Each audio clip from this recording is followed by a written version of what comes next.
melihat berbagai informasi terkait film dokumenter Dirty Vote yang kemudian menjadi polemik. Di masa tenang kontestasi Pilpres 2024, publik dibuat riuh dengan adanya film dokumenter berjudul Dirty Vote. Film ini berisi narasi dan juga hasil penilaian dari 3 pakar hukum tata negara, Bivitri Susanti, Zainal Arifin Muhtar, dan juga Ferry Amsari. Film Dirty Vote ini besutan Dendi Laksono yang tayang perdana pada Minggu 11 Februari.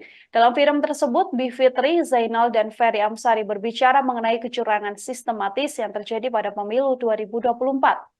Bivitri perempuan berusia 50 tahun, lulusan Sarjana Hukum Universitas Indonesia atau UI tahun 1999. Setahun sebelum lulus dari UI, Bivitri bersama beberapa senior dan rekannya mendirikan Pusat Studi Hukum dan Kebijakan Indonesia atau PSHK. Bivitri lantas melanjutkan studinya di University of Warwick di Inggris dan lulus pada tahun 2002. Dari Warwick, Bivitri menempuh pendidikan doktoral di University of Washington School of Law di Amerika Serikat. Selama ini Bivitri juga dikenal sebagai dosen, aktivis, dan juga pakar hukum tata negara. Ia pun dikenal aktif dalam kegiatan pembaruan hukum lewat perumusan konsep dan langkah-langkah konkret pembaruan, serta dalam mempengaruhi langsung penentu kebijakan. Sosok ahli tata negara yang kedua adalah Zainal Arifin Muhtar. Ia merupakan lulusan sarjana hukum Universitas Gadjah Mada yang lahir di Makassar, Sulawesi Selatan tahun 78. Ia lulus dari UGM pada tahun 2003. Setelahnya ia melanjutkan program magister di University of Northwestern di Chicago, Amerika Serikat dan lulus pada tahun 2006. 6 tahun setelahnya Zainal meraih gelar doktor untuk ilmu hukum dari alma maternya Universitas Gadjah Mada. Seperti Bivitri Susanti, Zainal juga dikenal sebagai aktivis dan pakar hukum tata negara selain menjadi dosen. Zainal mengawali karir akademisinya pada 2014 di Fakultas Hukum UGM. Saat ini ia juga menjabat sebagai Ketua Departemen Hukum Tata Negara di FH UGM. Ia pun menjabat sebagai Wakil Ketua Komite Pengawas Perbajakan di Kementerian Keuangan untuk periode 2023 hingga 2026. Kemudian sosok ketiga adalah Ferry Amsari, yang mana Ferry Amsari adalah pria kelahiran Padang, Sumatera Barat tahun 80 silam. Ia lulusan S1 dan juga S2 dari Hukum Universitas Andalas. Tak hanya itu, ia merupakan lulusan William and Mary Law School di Amerika Serikat, yang mana saat ini Ferry juga tercatat sebagai dosen FH UNAN. Ia pun menjabat sebagai Direktur Pusat Studi Konstitusi atau Pusako FH UNAN. Ferry Amsari diketahui sudah bergabung dengan Pusako sejak 2004 pada Desember lalu. Sebagai pakar hukum tata negara, Ferry Amsari cukup aktif menulis di berbagai media cetak lokal maupun nasional. Tim Nasional Amin kubu Paslon 01 Anies Baswedan dan Muhaimin Iskandar juga mengamini rilisnya film dokumenter Dirty Vote. Film ini dirilis di masa tenang, saudara, pada Minggu 11 Februari, tepat pukul 11:11 waktu Indonesia Barat. Menanggapi hal ini, juru bicara Tim Nasional Anies Baswedan Muhaimin Iskandar, Iwan Tarigan, menilai film Dirty Vote memberikan pendidikan pada masyarakat tentang politisi kotor yang mempermainkan publik untuk kepentingan golongan. Iwan Tarigan juga menyebut film Dirty Vote mengungkap kebenaran kecurangan pemilu 2024. Iwan menilai semua rencana kecurangan pemilu tidak didesain dalam semalam dan tidak didesain sendirian, namun telah terencana dengan baik dan butuh waktu yang tidak sebentar hingga dana yang juga sangat besar. Lewat film ini, Iwan mewakili Timnas Amin menyebut masyarakat bisa melihat bagaimana penguasa kotor, culas, dan juga tidak beretika mempermainkan demokrasi, hukum, dan mengatur semua lembaga yang ada. Menurut Iwan, ia pun menyinggung bahwa tujuan utama dari keculasan ini adalah untuk kepentingan pribadi, keluarga, dan juga kelompok. Film Dirty Vote sendiri, saudara, memang banyak menampilkan dugaan kecurangan-kecurangan dalam kontestasi Pilpres 2024. Film ini dinarasikan oleh 3 pakar hukum tata negara, Bivitri Susanti, Zainal Arifin Muhtar, dan juga Ferry Amsari. Film Dirty Vote besutan Dendi Laksono telah tayang perdana sejak Minggu 11 Februari. Deputi Hukum TPN Ganjar Mahfud Todung Mulya Lubis juga mendukung rilisnya film Dirty Vote soal desain kecurangan pemilu 2024. Menurutnya film ini bisa menjadi pembelajaran politik bagi masyarakat.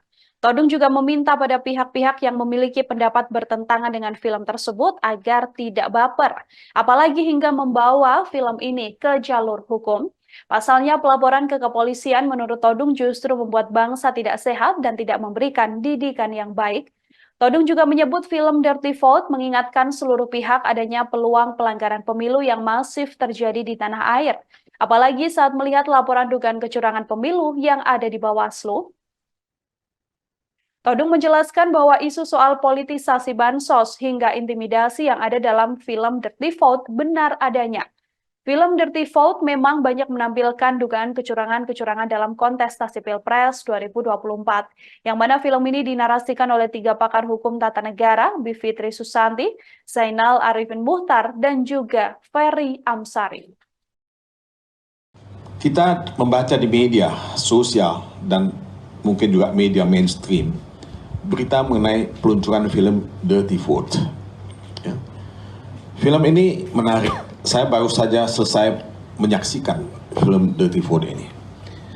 Dibuat ya, dan ada 3 ya ahli hukum tata negara yang sangat reputable, punya reputasi yang baik, menjelaskan mengenai kecurangan-kecurangan yang sudah terjadi menjelang pemilu legislatif, menjelang Pilpres yang akan kita adakan pada tanggal 14 Februari, Rabu yang mendatang.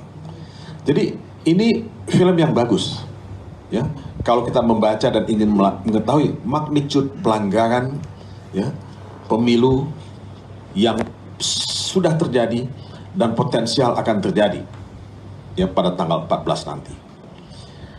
Nah, ini inline, sejalan dengan pemberitaan di media.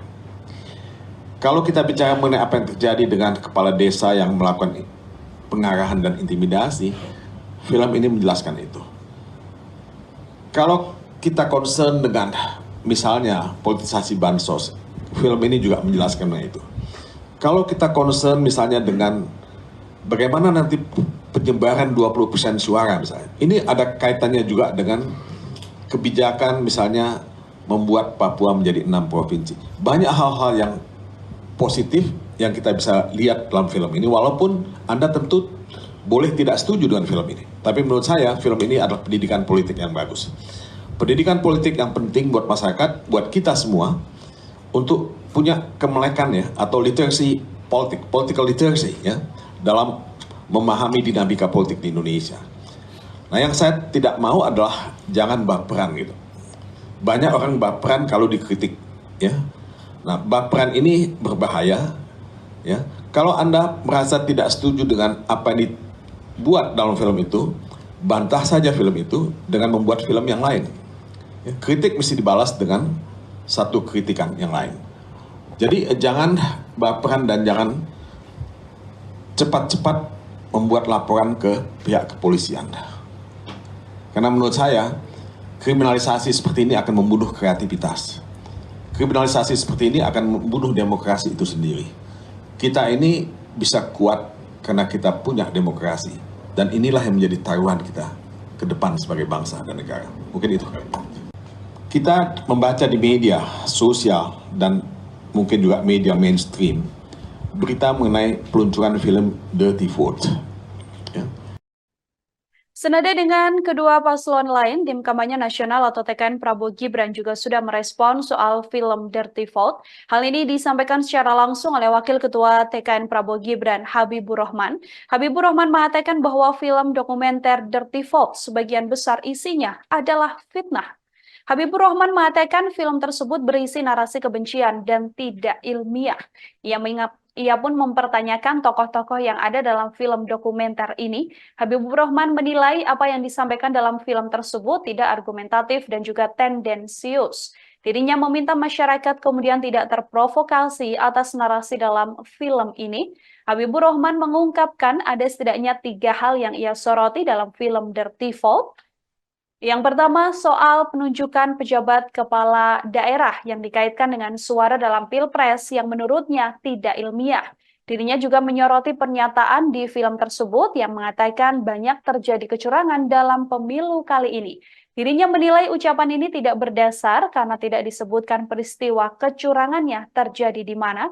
Terakhir yang juga disoroti oleh Habibur Rahman adalah soal tudingan Asosiasi Pemerintah Desa seluruh Indonesia atau abdesi yang digunakan untuk memenangkan paslon tertentu. Menurutnya, lagi-lagi hal tersebut tidak mendasar. Habibur Rahman berpikir bahwa film ini disengaja diluncurkan pada masa tenang. Hal itu lantaran elektabilitas paslon nomor urut 2 sudah berada di atas 50%. Saya mempertanyakan kapasitas tokoh-tokoh yang ada di film tersebut, di di rekaman tersebut ya. Dan saya kok merasa sepertinya ada tendensi ya, keinginan untuk mensabotase pemilu. Bukan mensabotase lah, ingin mendegradasi lah ya pemilu ini ya, dengan narasi yang sangat tidak berdasar. Rakyat ya pasti sangat paham bahwa tokoh yang paling banyak disebut dalam film itu Presiden Joko Widodo ya sangat berkomitmen menegakkan demokrasi. Rakyat juga tahu bahwa pihak mana yang sebenarnya melakukan kecurangan dan pihak mana yang memang mendapatkan keuntungan dengan yang mendapatkan dukungan sebagian besar rakyat karena program dan rekam jejak yang jelas berpihak kepada rakyat. Kalau di film tersebut disampaikan oleh saudara Zainal Arifin Muchtar agar rakyat menjadikan film tersebut sebagai dasar penghukuman, justru kami khawatir rakyat yang akan menghukum mereka ya dengan cara rakyat sendiri. Jadi tindakan-tindakan mereka yang menyampaikan informasi yang sangat tidak argumentatif tetapi tendensius untuk menyudutkan pihak tertentu berseberangan dengan apa yang menjadi sikap sebagian besar rakyat. Yang saat ini saya lihat rakyat begitu antusias dengan apa yang disampaikan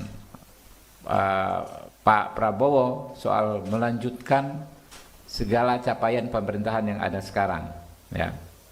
Intinya ya, kami menyarankan kepada rakyat untuk tetap tenang, tidak terhasut serta tidak terprovokasi oleh narasi kebohongan dalam film tersebut, serta tidak melakukan pelanggaran hukum.